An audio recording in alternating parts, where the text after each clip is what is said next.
So good to see you. Looks so good, girl. All right, thank you. I would like to call this meeting of the City of Lancaster Social Equity Commission to order. It's a pleasure to be able to do that. Right. Commissioners Cullen, Here. Deloche,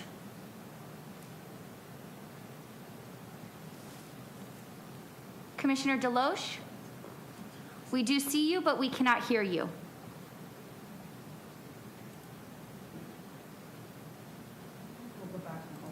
Okay. Commissioner Hone? Here. Commissioner Deloche? Commissioner Joseph? Here. Commissioner Pope? Here. Vice Chair Carter? Here. Chairman Cannon? Here. We have a quorum. Here, pull it. Thank you very much. Pursuant to the Governor's Executive Order N-08-20, and to ensure public safety measures while maintaining transparency and public access, members of the public may participate in the meeting in person at Lancaster City Hall, City Council chambers, or telephonically. This meeting will also be video streamed on Channel 28 and the city's website. So moving right along, we do not have an invocation today, but I would like to read our mission and vision statement. I will actually read the mission statement. This meeting will also be video streamed on Channel 28 and the city's website. Is that really what I sound? So moving right along, we do not have an invocation today, but I would. Okay, so now that I can't hear myself, I would like to read our mission and vision into our.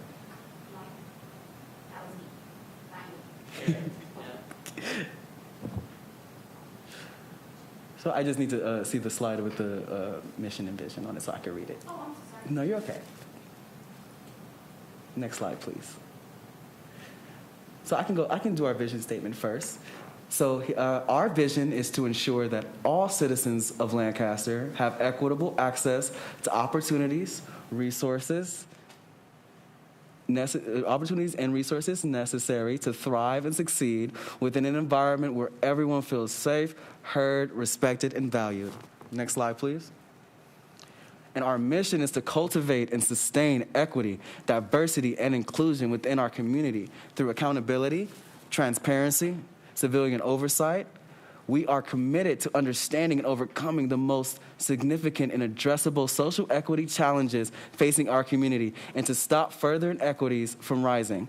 We strive to raise the voices of the underrepresented, underserved, or otherwise marginalized groups while serving as a communication bridge between the public and our local government. Thank you very much. And now, if we would all stand, we are going to say the Pledge of Allegiance. Please face the flag. Ready, begin. I pledge allegiance to the flag of the United States of America and to the republic for which it stands, one nation, under God, indivisible, with liberty and justice for all.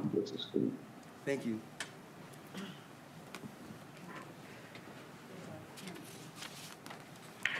Okie dokie. Are there any speakers for this consent calendar? There are no speakers at this time.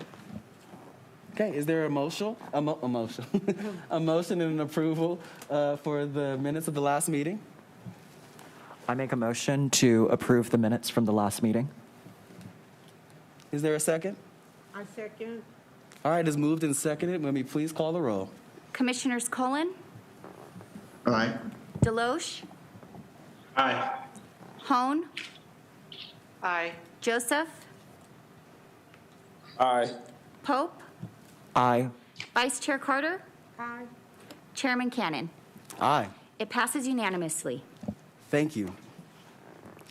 So we're going to move on to our continued business. As you guys all know, we are in the midst of drafting our equity report to the City Council. That is not just recommendations, but a summary of what we've done so far, action plans for what we decide to do in the future. And I would like to now, just before I get into what I have, open the floor to some of our commissioners just to explain briefly what it is that you guys sent to us as you wanted to be drafted in the equity report. So I guess I can start with Commissioner Deloche. If that is, can you hear us? Yes, sir, I can hear you. Yes, can you just give us a brief description of what you sent to us as regards to the equity report? We all did, so everybody's clear where we are. We all have done a one page because this is something that each of us are going to put input in. And again, today we're just drafting it. And I just want to hear from Commissioner Deloche and another commissioner as well. So go ahead, sir. Okay, thank you, Chairman. So a lot of my research was around the semi-annual report that was put out by the city, and it referenced July through December 2020. And I referenced several pieces that we will be putting into our report. For example, policing, healthcare, civic engagement, and housing. And one of the things that stood out in the data as I was going through it was that the police department found that despite their efforts, there were still inequitable practices during police stops when it came to demographics. So as reported in the AV semi-annual report last year, Black people were asked by about their probation status more often. However, the percent of yeses were similar across other groups. So this data remained the same when it came to search and seizures. African Americans they were more often searched, but the least likely to have contraband. So these are some of the inequities that the police, that our local police found themselves. So at the end of the day, we want to continue to work toward being equitable when it comes to stops, because this data played itself out in multiple iterations when it came to policing. So that's one of the things. And another thing that jumped out to me in the data as I went through it is that when it came to mortality rates, we all know that African-American males have the lowest mortality rate, but when we look at the causes of death, they're all different for each demographic. And so one of the things that, for example, I'll read out, according to the mortality rate report of 2017, all subgroups, the number of causes of death was coronary heart disease. So most people die of their number one cause is coronary heart disease. However, the second cause was different for different demographics. So for example, among Asian males, females, and Black females, strokes were the number two cause of death, while diabetes came in second for Latino males and Black males. COPD and Alzheimer's were the number two causes for white males and females, respectively. This is important because being equitable means providing education to the community strategically to meet the needs of the people living in it. So in summary, if we're dying from different things at different rates, we should start looking at how do we strategically address how to keep people from dying from those things. Because again, if we're not dying from the same things, why does healthcare look the same across the board? So that's just some of the things that I want to yield time for the other commissioners. But those are some of the things that I'll be recommending in our equity report when we start to address the City Council. Thank you, Chairman. Thank you, Commissioner Deloche, and I am looking forward to continuing to draft our equity report and to address some of those issues. Commissioner Holm?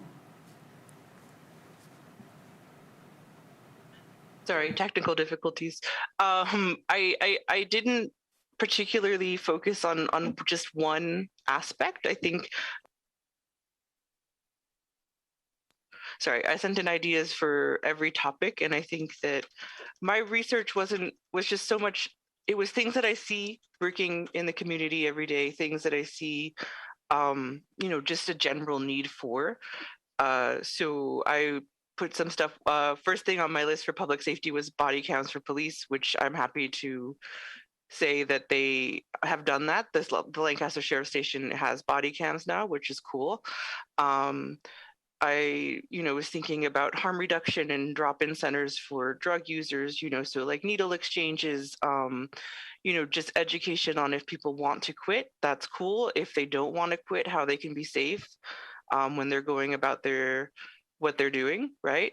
And then just homelessness in general, right? Low-income housing, supportive housing, that kind of thing is something that's been sorely needed, I think, here for a while.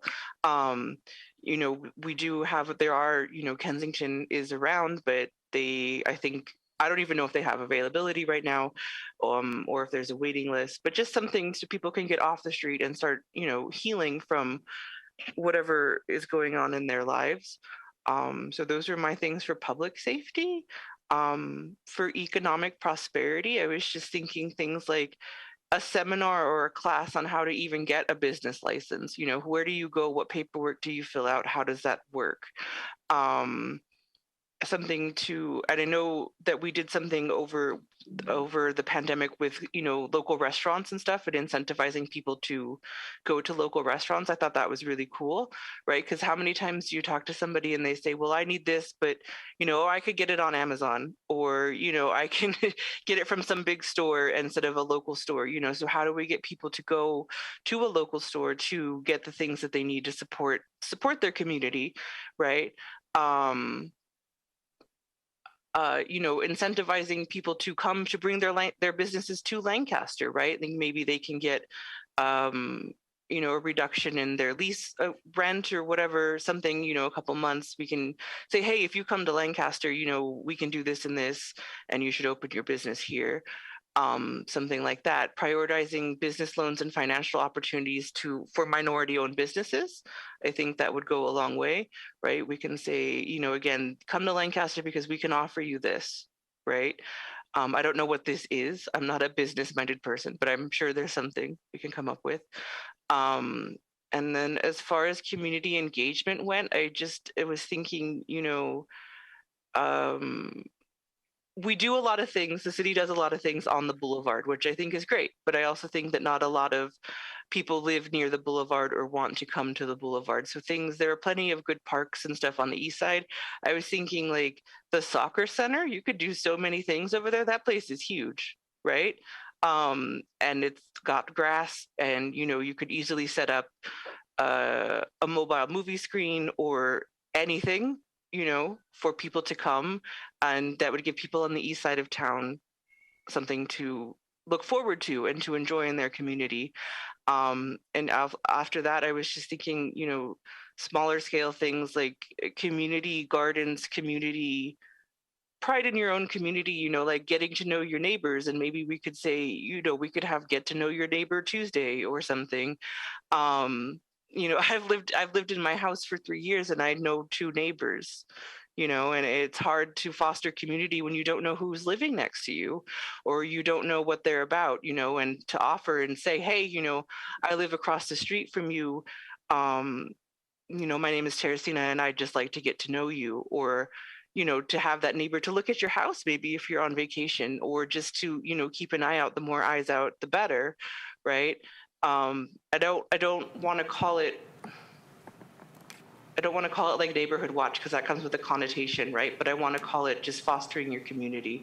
What can we do to make, our street better, right? Is there somebody on our street that needs help? Maybe somebody that's elderly, or somebody that maybe lost their job, maybe we can help them out, or, maybe your neighbor needs their lawn mowed, but they don't have a lawnmower. Is there something, can you go and say, hey, I can help you out with that, and vice versa? Something very similar, something very small, right? That I would hope, grow into a big thing. And that's not going to cost people a lot of money, and it's not going to take a lot of effort to do, right? It's just knocking on your neighbor's door. Right. Thank you so much, Commissioner Hone. And thank you for being here and for doing this work. We know you and your family right now are going through a tough time, and our hearts are with you, and so are our prayers. It's amazing to have you here with us. It's amazing to have you a part of this group. And just want to let you know that we support you and your family. And those are very important conversations that need to be had, right? And it's also about, and I just want to say this before we get to Commissioner Shahid, it's also about exactly what this equity report is. It's not just a report about, what we think or what we see or the perspectives of the people. We're not just telling a story here, and we're not just telling the city councils things that they already know. But it's also we're also a communications bridge. That's why I read our mission and vision statement at the beginning of this meeting, right? We need to learn, this equity report, we're gonna show the city council, we already have body cameras for sheriff's deputies that are coming out of the Lancaster station. You would think from the people that reach out to me, and I'm sure they reach out to you, that we don't have that. So it's important for us to get out there and really, in this equity report, not just to say that we need to do that and get that information across, but what is our action plan to do something like that? So I'm looking forward to taking what we're outlining here today and moving on in that aspect. Again, thank you so much, Commissioner Hone, for doing this very much needed and important work. I would like to go over to Commissioner Joseph now.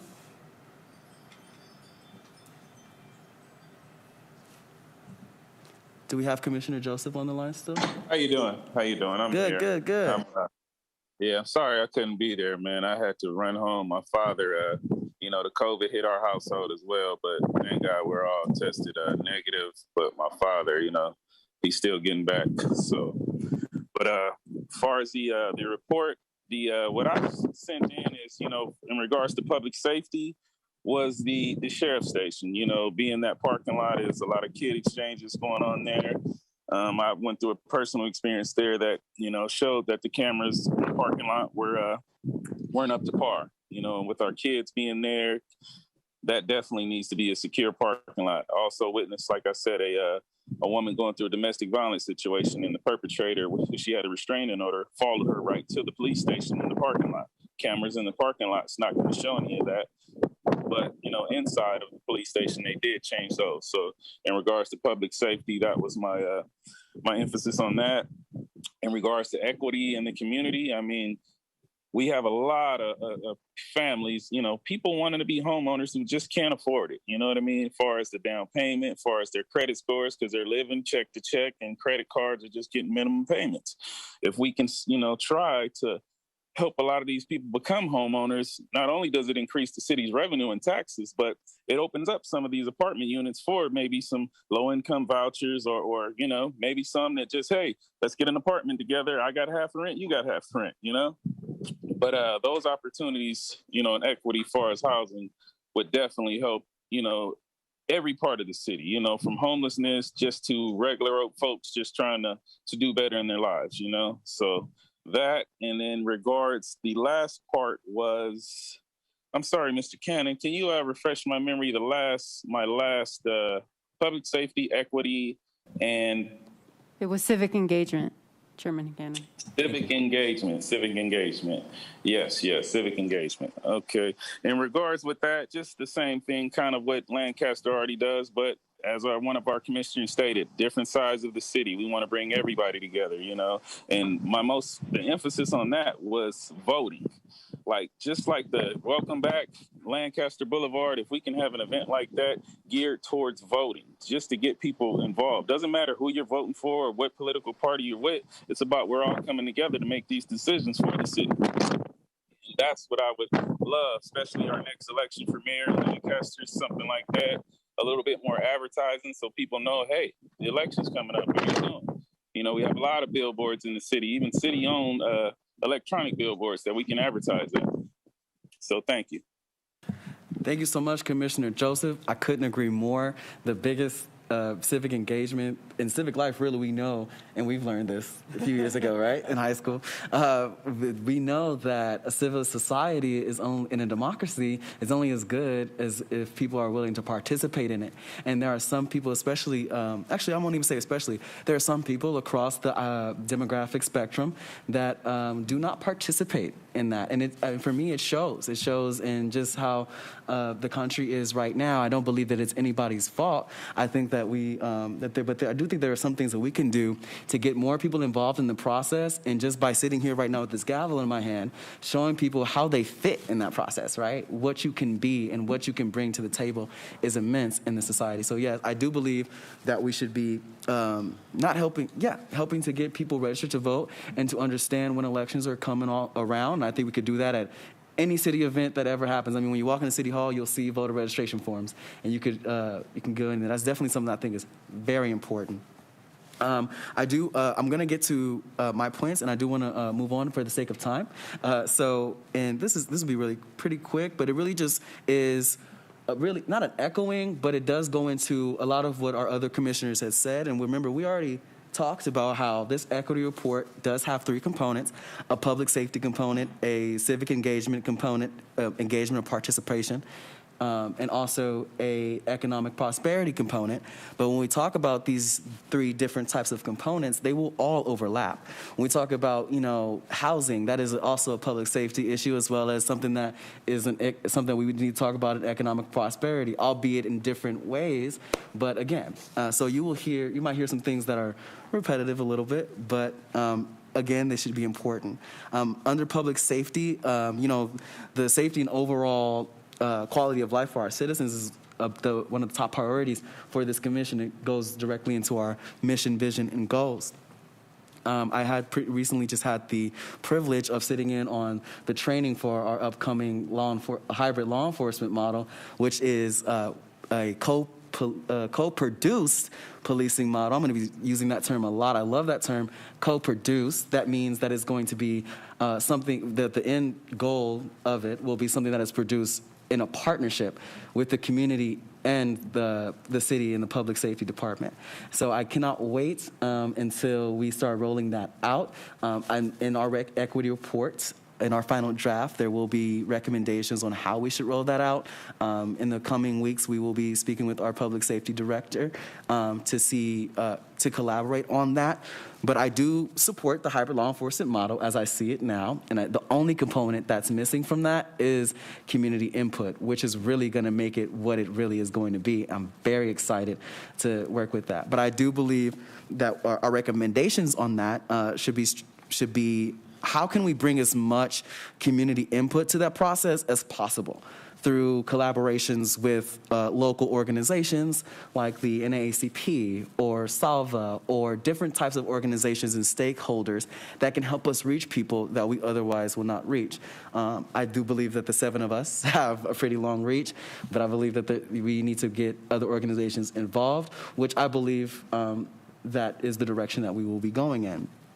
Another key aspect of public safety that I think should go in our equity report, and it's not just in public safety. I'll talk about this a little bit more in community engagement as well. But the disinformation crisis that I think we're going through right now, not just as a country, but as a community. And really, I think misinformation about government and government process and public health and just everyday life in the city of Lancaster poses a threat to our public safety. Which is why I think that our commission, which is why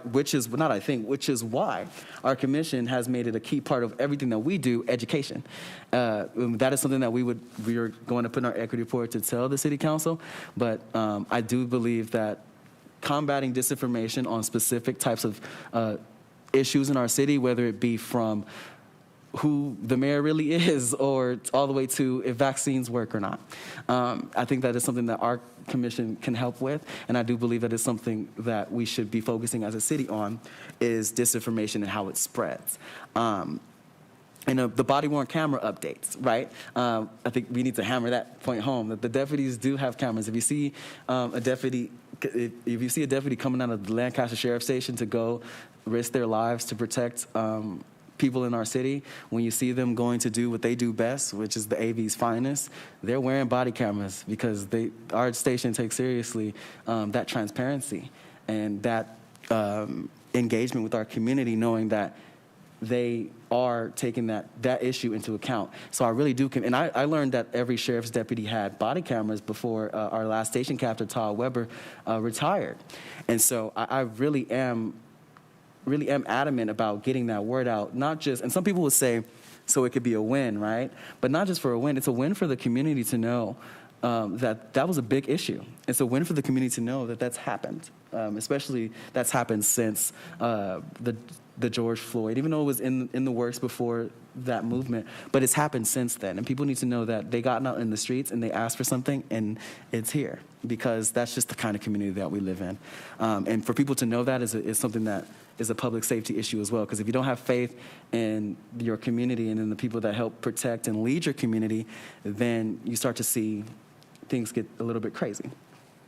Also, something that I think is we should look at is expanding the Pathways program in the city of Lancaster, which really encompasses a whole coalition of folks that work with Teen Court, that work with Justice Sunday, that work with Antelope Valley Education Alliance to help bring down truancy rates, and they have had very good success.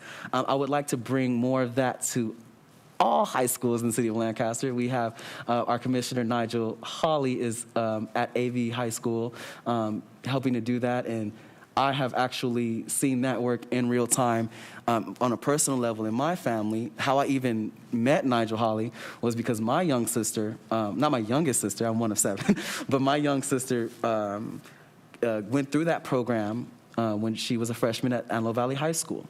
And for about first 2 years, my family were dealing with just how it is to be a youth out here coming from LA, a young black female, feeling like a fish out of water, literally, because we live by the beach, and just coming out here, trying to find her way, trying to find her way and where she fit in this community.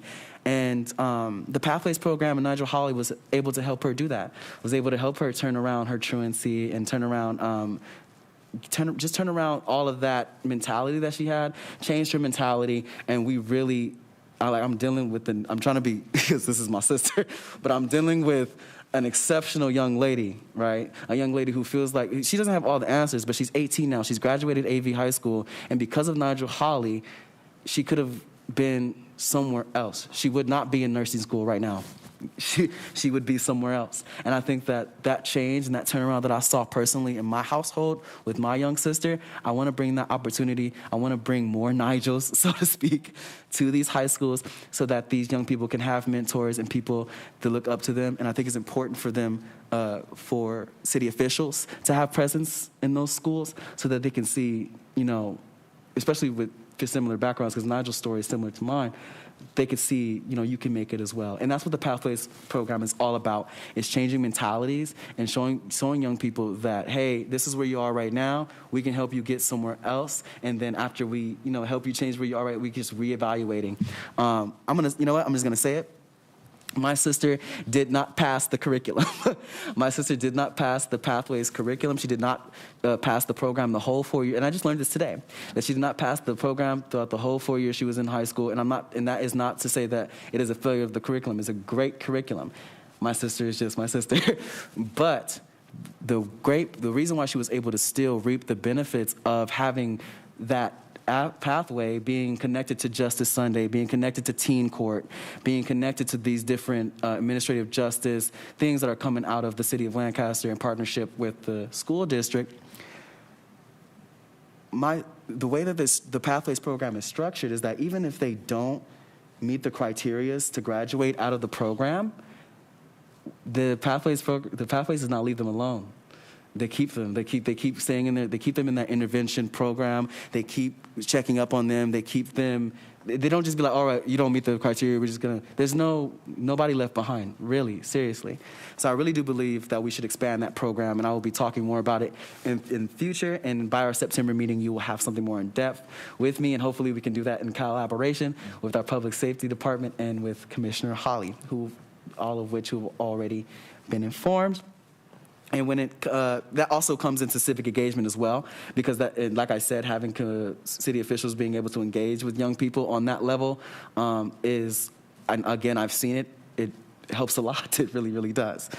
And I also, on a part of civic engagement and participation, I put disinformation under there as well. I told you it would overlap.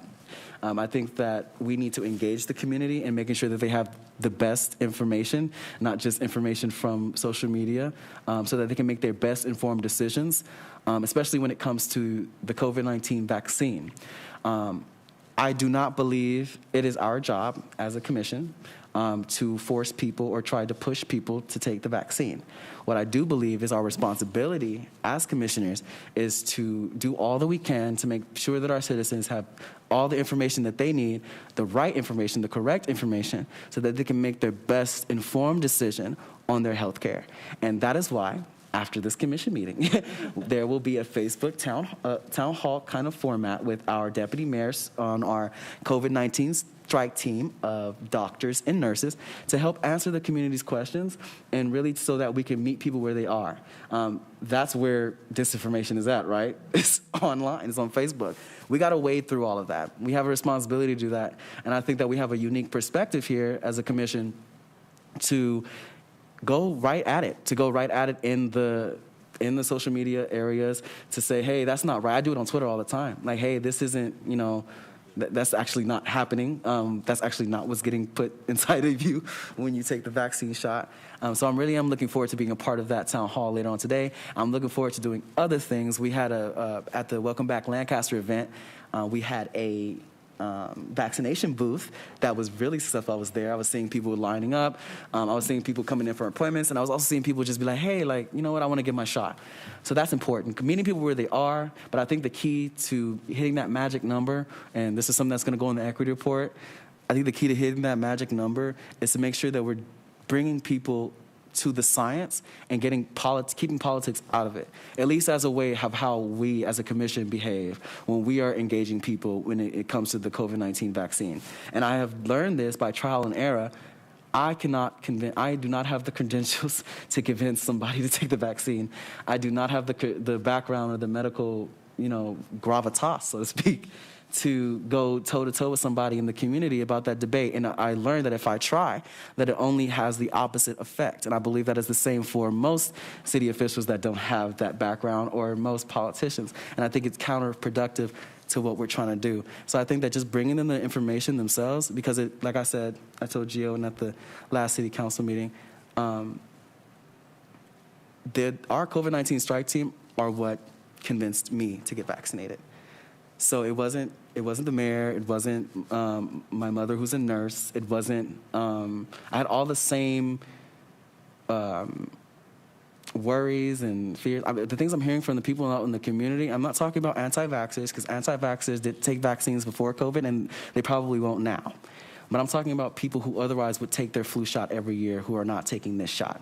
And I wanted to know why. And what it is that people just are not making their best informed decision, or there's just so much nonsense going on out there that they feel as if though, I just can't take that chance. I felt that before, but it was me weeding out the nonsense, and honestly, I had to turn off the news. I had to turn off the briefings, and I listened to our COVID strike team talk to our mayor and city council. And I also realized that, dang, so if I could get that from them, why is it so hard for other young people to really see the logic? And really what it is we're looking for people that usually would take their flu shot every year, but they don't watch city council meetings, they don't watch commission meetings, and they don't watch the COVID-19 briefings. They watch the news and they're on social media. And that's where they're getting most of their information from. And so I believe that having this town hall later on tonight and doing more things like this, bringing professionals to the people, not just talking at them or talking about them, but bringing it to them, I think that'll go a long way. And when it comes to voter registration, I believe that every event that the city does, there should be someone somewhere at a table, a booth, something with voter registration forms. There should be somebody there who can be like, hey, are you registered to vote? Because this is a city event, and we want to make decisions based on where the people in the city are, and we need to tell people and really be adamant about the fact that when you are in a civil society and when you live in a democracy, your vote is your voice, and you have to use that. We need you to use that so we know where you are. Economic prosperity, I believe that the city of Lancaster is where opportunity meets mentalities. The mentality of being an entrepreneur is out here among our young people. The mentality of being an aerospace engineer is out here in our young people. The mentality to be a teacher is out here in our young people. And this is where that meets that. And as And for example, something that we've already done, which will be in our equity report as something that we've already done to report to City Council, we have come together with other local organizations to put together a youth job and resource fair. So that was amazing. I know Giovanni was there. We will talk about that later in comments as well. And Commissioner Deloche was also there. Thank you, sir, for showing. That was a great success. We got about at least 100 young people connected with job leads and with resources, whether it be housing, educational, or what have you. More things like that is important. Remember, we said we are where we meet that mentality with opportunity. That's what City of Lancaster is. That's what the City of Lancaster that I've come to know and love has always been. And so it's keeping in lockstep with that. I would love to continue to meet people where they are. And I really do hope that, I think Commissioner Deloche later on in this meeting will talk about that experience. It was amazing. And I do believe, and just to Commissioner Joseph's point, I do believe that we should be looking at how we prevent homelessness. I view it in a more targeted kind of way, because we do have so many different professionals and people that work in our city and in the city, but in the city that are focused on that. But I think what's missing is, how do we prevent homelessness? How do we prevent homelessness as a way of not necessarily throwing resources and throwing money at the problem, but how do we make it so that young people that are aging out of the system, or young people that are really just aging out of their parents' patience, can be first-time homeowners and home renters? We live in an era of technology and social media where somebody who is my age, 21, can be a millionaire tomorrow if I go viral well enough. And so we want people like that who live in our city to be able to buy homes and to rent. And that has been something that has been a roadblock for young people to come here and to buy homes and to rent homes. And so I'm proposing that we come together with local landlords or organizations that deal with housing, and not just housing, but the landlords themselves, the homeowner associations, things like that, to come together and do a workshop so that we can come to these young people. They can come to, or we're coming to them, but they would come to the workshop, and we will show them how to best have their application when they go rent, so it look the best way, whether that be maybe you need to add a letter on, because we don't have rental history, Gio. People like you and me do not have rental history, and that is what people ask for. That is what homeowners ask for. So I think having that conversation and facilitating that for our young people is important, because we want to keep people here in Lancaster. We want to make sure that people don't become homeless because they cannot afford to live anywhere else in the county, and they can afford to live here, but they don't have rental history. And so that is something that I believe we could do. I can't wait to get started on that as well. And I apologize, everyone. I was supposed to send a copy of this to all of you, but I have not. You wouldn't believe what I went through today to have to bring my laptop here to read off of it. But that is okay. That is fine. But I really am. This is just an outline of things. And when this commission meeting is over, and way before the next commission meeting, you guys will have something that will put together all of our outlines, and that will be the beginning workings of a draft by September's commission meeting that we will vote. We will vote, not necessarily this will be our draft. We will vote on it that this will be our equity report. And so I look forward to moving forward in this, and I look forward to speaking with other commissioners as time goes by, so that by September, we have something ready to vote on as our final equity report to the City Council. And also and I know we haven't heard from all commissioners, but we are going to move on for the sake of time. But by next commission meeting, I would love to hear from you guys on what should go on the equity report, and check your emails. You'll be hearing from me. And I do want to move on, but before I do, is there anybody that needs to add anything briefly, or would like to add anything on this agenda item? So sure. One of the things that I noticed throughout all of this is that within this equity report, there's a common theme of being able to foster connectedness within our community. I know that was something that specifically Commissioner Hone was speaking very greatly on.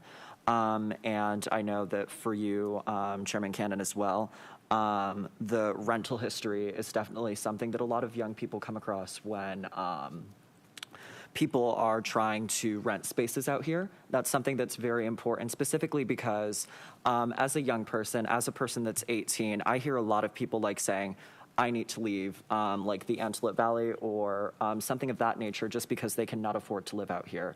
And that is ridiculous. Like, that is actually preposterous. Because for so many people, the desert represents a land of opportunity. And so I believe that it's important to be able to reflect that and say that, yes, the desert is a place of economic opportunity for so many people. So, for example, one of my best friends is actually going to be leaving for Nevada next year. And it truly breaks my heart that that's going to happen just because I know that we have the opportunity to give young people some of those resources so that that's not their only option, because it shouldn't have to be that way. So I look forward to, in this equity report, that definitely being highlighted. But the other thing in regards to that as well is that when we foster a stronger community understanding with our neighbors and whatnot, that makes it to where it's harder for people to leave because they're surrounded by their loved ones and their neighbors and the people that they've grown up with over time. That, like, if the prospect of moving away from the Antelope Valley or from Lancaster ever came up, they would be like, no, I think we can make it out here because we're surrounded by the love of our friends, family, and neighbors.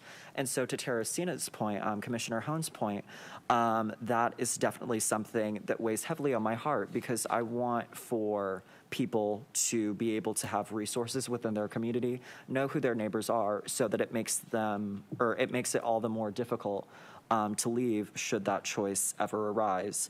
One of the other things that I wanted to echo very briefly was when we're talking about ending homelessness within Lancaster and the Antelope Valley at large, one of the things that I hope will also be echoed in this report, as Chairman Cannon has said, not just throwing more money at the problem, but making sure that we are using our money that we are putting towards the problem in a sustainable and equitable way, meaning that for people that are unhoused out here, making sure that even if they don't have access to a smartphone or if they don't have access to a laptop, that they're able to get the information that they need to be able to get out of this crisis. Because I've been speaking with some folks that are unhoused within Lancaster and the Antelope Valley in general, and I tell them about all of these programs that we have and all of these initiatives, and they're like, wow. Like, they're just taken aback, like, wow. Like, I didn't know that all of these things existed, because we do have the communication means for those that have, like, mobile devices and whatnot, but in a more analog sense, like, there are no, like, pamphlets or resources that say, this is the situation that you're in right now. These are the resources that the city has to help you get out of that. And so I think that another thing that should also be added to the equity report is making sure that the communication that we have on these things is being spread to all populations, including those who have been left behind by the digital divide. Because when we do that, we are making all of these resources accessible to everyone, which is the only way that this problem is going to be solved in a sustaining way. So those are just a few of my comments, thoughts, and suggestions. I know that as time moves on and as we do the equity report further, there are definitely going to be additional things that we have to look at. But right now, I think that we have a pretty solid starting basis. Thank you so much, Commissioner Pope. And let me be clear when it comes to housing. When we talk about young people, we're not doing that so that we forget about other people. Mm-hmm. For me, it's not necessarily we need to make sure that we could do things so that young people stay here so we can keep the city young. It's not, for me, it's not, I don't see it that way. For me, I see it from a perspective of a young black man whose great-grandparents came from Georgia and Louisiana to the South Bay of Los Angeles County with where the 91 meets the 110, but they got out there before it was a freeway. It was just a couple of model homes and fields. And my grandparents, both my mother's parents and both my mother's grandparents and my dad's grandparents came to the same neighborhood around the same time, and they built up that neighborhood in the city of Carson to make this, and other families did this as well.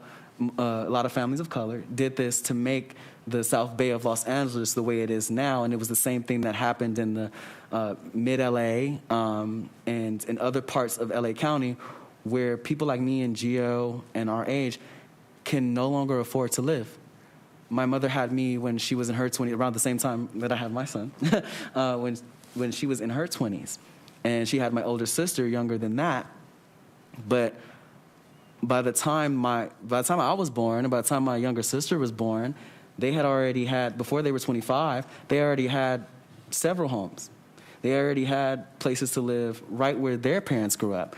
For me, the crisis is Lancaster's, are we on a trajectory right now that Lancaster's youth of all backgrounds can afford to live 10 years from now, or 15 years from now, or 20 years from now, can afford to live where their parents grew up, can afford to live where their grandparents came, where Lancaster was mostly desert and the model homes.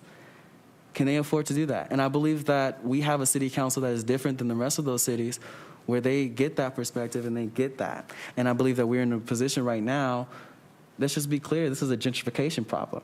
And let's just be clear, when we're talking about gentrification, we're not just talking about a group, and this is the connotation that gentrification has, that a group of white people will come to a neighborhood, a higher income white people will come to a lower income blacker neighborhood and completely change it to a way that where black people cannot live there. I don't see it like that. I think it's more in depth. I think that's what happened. That part of it is what happened in the lower parts of the county. But I think what was that threat to happen here, since a lot of people who have been gentrified from LA live out here, that Lancaster is the melting pot of the county. I think what's going to happen here is that, forget racial backgrounds, people that are here right now, I fear that in the future, if we do not do this kind of structure, that they will be gentrified to the next county. And I think that we need to be, right now we need to lay the groundwork to put a stop to that. And that's just what happens with development. Cost of living goes up, things like that. But I think if we could just at least make sure that young people know how to stay in Lancaster, and that it's clear that the city of Lancaster wants to keep people here, wants to have that longevity of generations on generations to be in Lancaster, because my son will be the first generation to be born in this community. So I want to keep that, and I want to keep that going. I want to do that for other young people, and some of them, especially who are already starting families. So again, for me, that is a gentrification problem. So thank you so much, commissioners, and we're going to move on. Are there any speakers for CB1? There are no speakers at this time.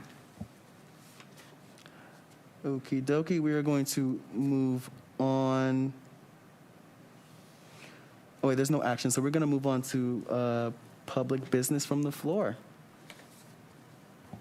There are no speakers at this time. Okay, thanks, everybody. Commissioner comments. Would any commissioners at this time like to state any comments? Commissioner? Go ahead. I just have a couple of statements taking us back a bit to the report. So these are really great. I think a lot of good initiatives here, great ideas. I would like to see, and I'll probably be adding in, looking at jobs.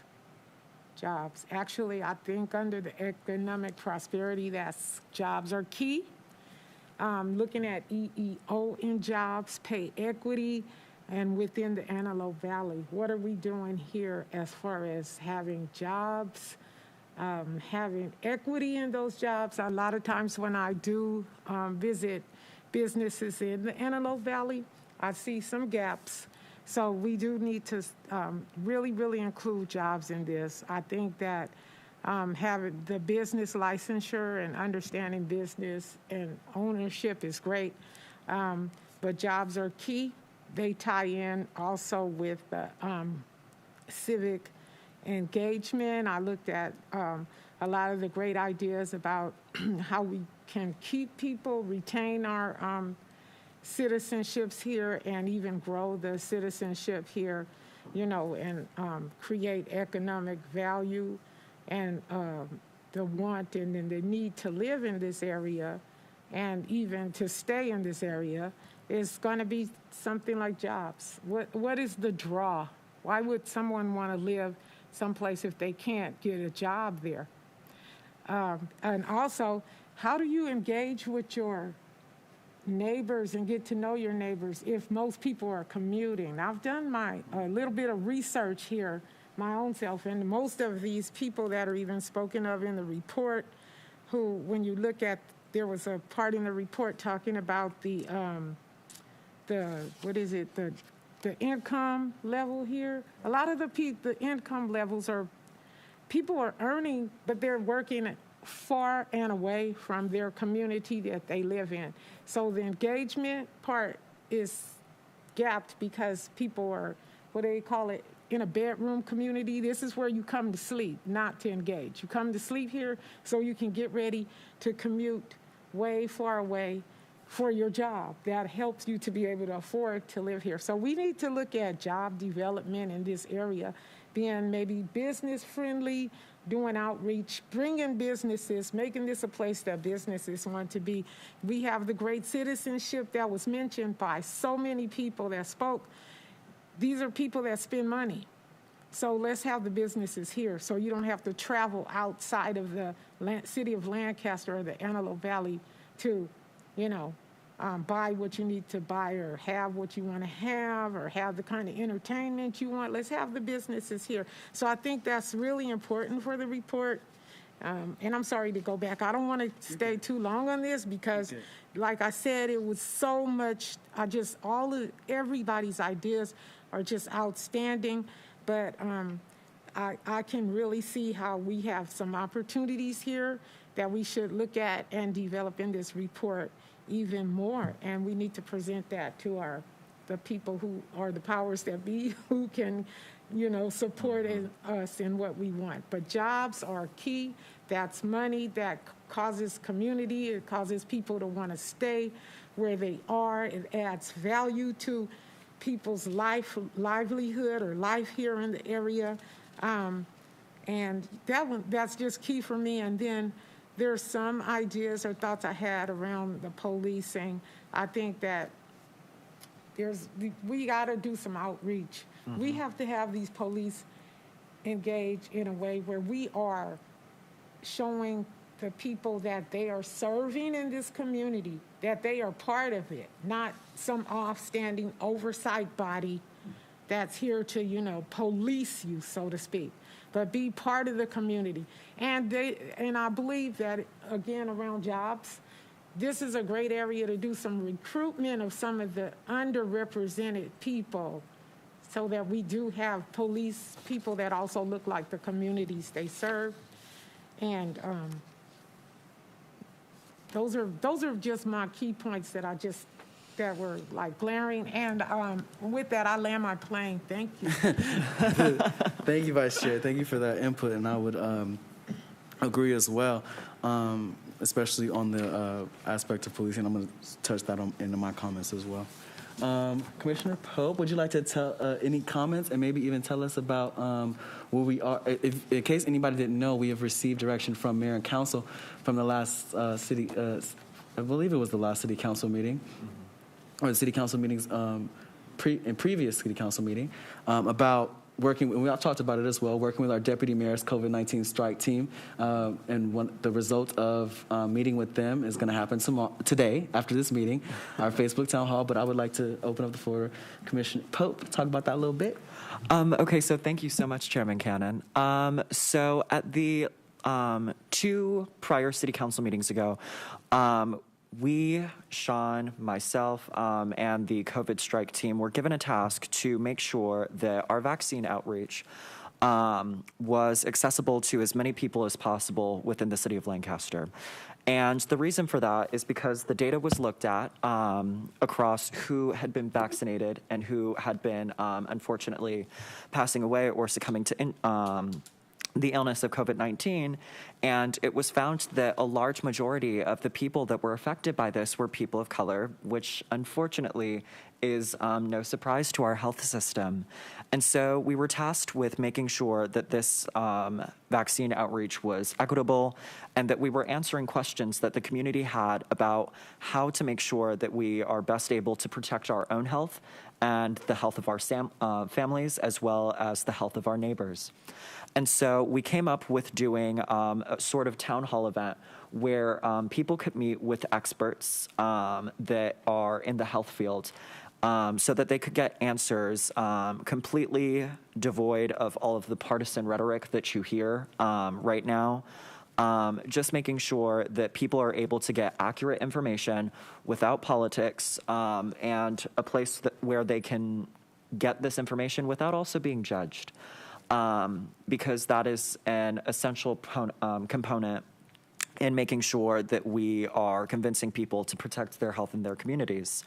And at the last council meeting, we had also spoken about the medical history of our country and vaccine hesitation.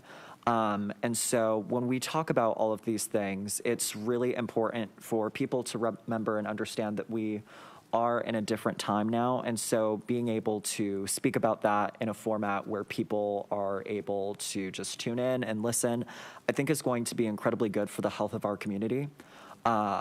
We also talked about how to extend vaccination outreach to people that are, for example, students, because that is an essential component of making sure that our population is protected because it is primarily young people right now. And so one of the things that I had thought about when we were talking about making sure that young people were able to get vaccinated was one, making sure that people are aware of the City Council and Mayor's program dedicated to the vaccine lottery, that if a person gets vaccinated and they show that they've been vaccinated, that they'll be entered into a lottery in which they can win a monetary scholarship. That is amazing.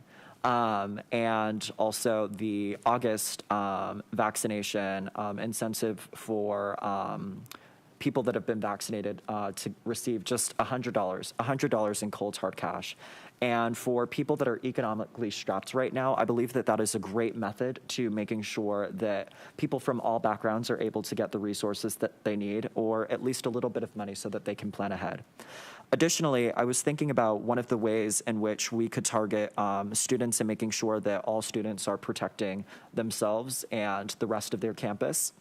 And it occurred to me that back to school season is starting. And as back to school season starts, as a college student, there is one thing that I necessarily do not appreciate with every school year, and it is having to buy new textbooks. It is, in a polite word, dreadful. Because you are spending a lot of money on a book that you are going to use over the course of just a few months. And I was looking at the prices of some of the textbooks that students are required to have for some of the courses that I'm in this year, and most of them are around $50 or $60 or $70, which is great compared to what they used to be. But given that, I was also thinking about what if students possibly showed that they have been vaccinated or what have you, and they were able to get a voucher for a free textbook? Because when we look at these things and we think about, okay, well, how do we make sure that we are targeting young people without saying directly, hey, you're not doing something correctly. Instead, it's, okay, how can we help you make a more informed choice? How can we show that this is an act that will not only protect yourself, but your neighbors and the rest of your campus? How do we ensure that we are sustaining this path forward after COVID-19? And so the way that we do that is making sure that our young population is vaccinated. And one of the ways that I believe that we can incentivize doing that specifically makes sure that we're targeting students is through possible vaccine textbook vouchers. I think that that would be an amazing. 18 hours. Oh, well. Well, thank you so much, Siri. I'm sorry, y'all. I have my laptop right here. Thank you so much, Commissioner Poe. No problem. It is. You heard Siri, so we're gonna get some work. We're gonna get some work. The other commissioners, but yes, you're absolutely right. And I do believe that that's a very good idea because again, we're trying to reach people that otherwise would take their vaccines, and people that are going to college and are usually college educated, and that's the data, are taking the vaccines more often. So that's a great idea. I wrote that one down. We did have a youth job resource fair, and our Commissioner Deloche was there. Sir, would you like to speak briefly about that experience? Yes, sir. Thank you, Chairman. If the IT team would go ahead and pull up the video while I cue it. So yes, we had, I think it was at the beginning of the month or late last month, we had a job youth fair, and we had several vendors that were there. So if you would go ahead and play the video, and I'll talk about it a little afterward.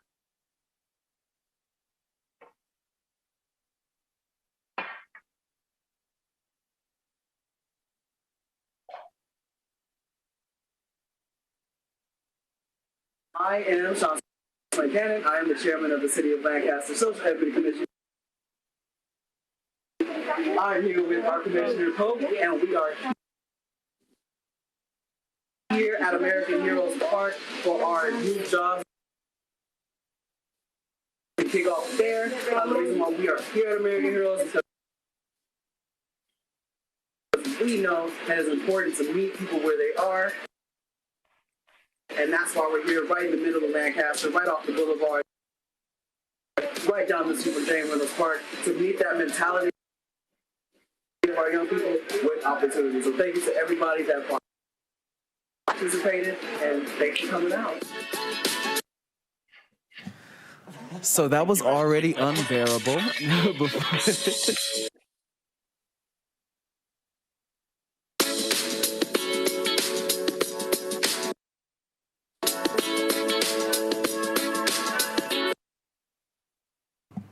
Just for the record, that was already unbearable to watch at the normal speed. I hate watching myself on. Same, you are not alone in that. Okay, I think my internet is a little behind. Thank you, IT team. So I want to give a shout out to Chairman Cannon and Commissioner Pope for being a part of it. I also want to shout out the media team. That totally left me out of the video, but that's okay. I'll be at the next one. So at this event, we had, I think, more than 100 young people, students and young adults that were there, and they were excited about getting in. The one thing that concerned me the most was that because we were respecting COVID guidelines, we were only allowed to have a certain amount of students and people in the building at a time. And I was amazed at how people still stayed. They stood in the sun, they waited patiently, and they came in when it was their time, and they were excited. We had local businesses like Amazon. We had home businesses. We had internships. So I was excited to see the looks on the young people's faces when they were getting information. And I'm looking forward to it. This was probably one of the first job fairs that we've had since COVID, and it was a total success. So to Vice Chair's point, yes, we do need to tackle the job, not having jobs. And I think by us putting together this forum, we see that it is a priority for our young people. So some of the things that I noticed that I would love to see, and I would love to do it more often, because there was so much support in the community. So again, thank you to all of the vendors who came out and put up a booth. I would love to see a larger venue. If we had a larger venue, we could probably have more people inside, and we wouldn't have people standing in the sun waiting because it was a very hot day. I love to see more jobs. Now that I've been to it and I've seen the impact, I've started to collect more businesses and ask them, will they come to the next one? So I think a bigger space would not be disappointing. And maybe think about transportation. Were there some young people who didn't come because they didn't have a ride? Is there a possibility for a partnership with ABTA or with Uber to where we can solidify students and people who would like to come but not have the resources or the money to get there? And I would also love to work with the vendors and partners to find out some exit data. How many of the young people who actually came and got applications, came and got flyers, actually acted on it, and how many of them were able to be put to work. So those are some of the things that I would love to see, but I think the data shows that we do have young people that are very interested in coming, and we do have a community that's interested in hiring them. We just need to put them together, and I think we should do it more often. Thank you for the time. Thank you, Commissioner Dolos. That was an amazing event that we were able to be a part of, and there will be another one. We will be collaborating again with some of the same organizations that put it on with LA County. This was an amazing thing to be a part of, and I believe her name, Miss Tiffany, will be reaching out to us about the next upcoming one. I believe. Do we have that?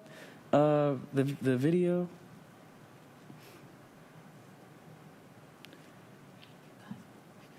Okay, here we go again, Gio.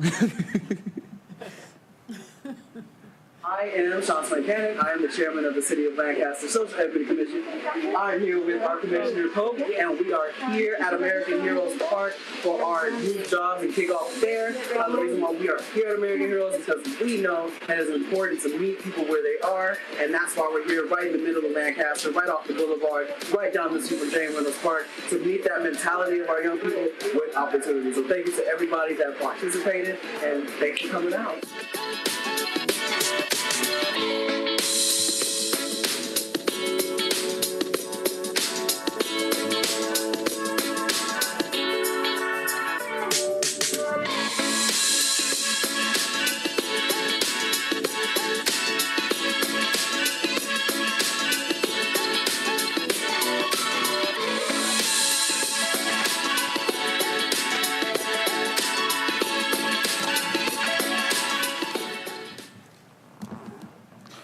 Thank you so much. For the sake of time, we need to go on to other commissioners if they would like to have comments. And if other commissioners would like to add comments, I would ask you to please keep it under 2 minutes. Hearing none, this was a great meeting, everybody. Thank you to everyone that outlined their own one pages of the equity report and submitting that. And thank you to everybody for submitting this for being here tonight, whether it is in person or virtually. I know that some of our commissioners are going through some tough times, but the fact that you guys are taking the time out and doing this work on behalf of the city and the people that we represent, I really do appreciate it. I know that the mayor and council do as well, and I know that our staff does as well. A big thank you to our staff and to the city staff that helps us out, to that IT team. Thank you guys so much for everything that you do. My only comments would be the hybrid law enforcement model, the co-produced policing model, is what I marched for. When we sat down and we talked about having a commission like this, it was in the spirit of having something like that co-produced policing that, again, only needs the only next step is to get community input. That's what we marched for, the structure of it. So I cannot wait for those things to come out in the community. And I do think that it's something that we would support. I think it's something that we should support and that we need to support and get behind our city and our public safety director in doing so. It's what we marched for, literally. And we need to continue to meet people where they are. We've been doing a good job. Not just us, the Social Equity Commission, but the city as itself has done a great job meeting people where they are, trying to get them the information that they need. And again, I think that we could help out in that a lot. So I'm looking forward to doing more of those events and meeting folks where they are and bringing them the information and resources that they need. Pope, thank you so much to Commissioner Pope and Commissioner Deloche for joining me and coming to the criminal justice and city council meetings. We will be doing that again. Please look out, commissioners, for those schedules so that you can sign up for those. I went to our criminal justice commission meeting and I got to speak there, introduce myself on behalf of our commissioners, and we will be working closely with our criminal justice commission so that, especially when it comes to things that relate to public safety, hybrid law enforcement model, and the sheriff's department. So, and remember, we as commissioners, all of us have the power to bring people to these meetings, to bring people, to put people on the agenda. Not people, but data.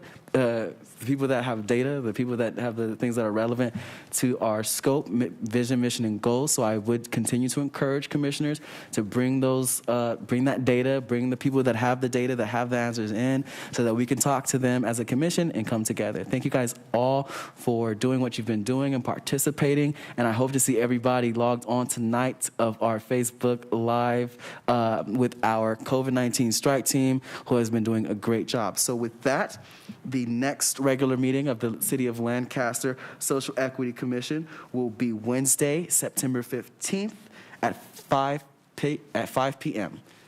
This meeting is adjourned.